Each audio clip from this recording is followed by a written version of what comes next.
एक मजदूर बच्चा एक मजदूर बच्चा है बड़े तू निक्का बच्चा जो मजदूर है मैं कहना रहने देंदे तुसी ये करी दे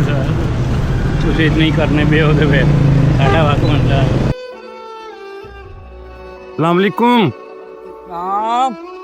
बाबा जी की हाल ने ये सर और ठीक हो प्रियो ते सेहत भी ठीक है की बेची जान दे हो पापू सा को बनी के दिहाड़ी पांच शुक्र अल्हम्दुलिल्लाह शामी दी रोटी बनी जांदी किन्ने के बनाए जाज मैं ना तो भैया 600-700 बन गया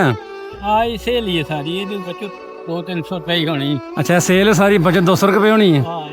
तो सारे पापड़ किन्ने दे जे ये पापड़ है 50 रुपए एक 50 रुपये का नहीं ते होने ने 50 के पैकेट है ज्यादा ज्यादा होने ने दिहाड़ी दे किन्ने के बच जांदे ने खर्चा कट के ਇਹਦਾ खर्चा कट के 700-800 बच जांदा 700-800 बच जांदा चल शामी ना खर्चा पूरा 9 जी खाना ले 9 जी खाने वाले किन्ने बच्चे ने 9 नहीं एक बीबी है एक बच्ची है ते बाकी बच्चे एक मजदूर बच्चा एक मजदूर बच्चा है बड़े तू निक्का बच्चा जो मजदूर है अपना इलाका केड़ा रावलपिंडी रावलपिंडी दसे आए हो मकान किराए था किराए थे 14,000 रुपये किराया है 14,000 रुपये किराया कोई नहीं अल्लाह ताला निज़ाम चलान दे शुक्र अल्लाह दा मेहनत करदे पियो लाख शुक्र है जी अपनी अक लाजमी मेहनत जड़ी ना करके खाने पे मेहनत मजदूरी करने हुण उम्र नहीं है यही अल्लाह दा बड़ा शुक्र है अल्हम्दुलिल्लाह तुसी मेहनत करदे हो अब्बू जी करो इधर घर जाओ अज आज ही दिहाड़ी लागी घर जाओ सुकून रेस्ट करो कल बिच राज कोई बच्चे वेखो ना छोटे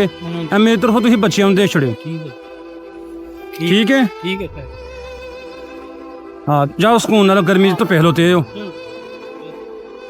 ते बच्चे छोटे वेख के बच्चों दे दियो खुश हो अल्लाह ताला तुहानू खुश रखे अल्लाह तुहानू सेहत देवे बोला तुहानू कामयाब करे सेहत वाली जिंदगी अल्लाह तुहानू देवे जे अल्लाह तुहानू बस दुआ करियो ले जो एक दो खाओ ना पी रहन दो चलो एक दे दो फिर तुहाडी खुशी वास्ते एक लै जाना एक दे दियो फिर एक नाल सेव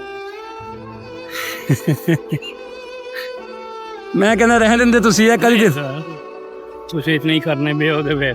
साडा वक्त बनदा चलो ये पान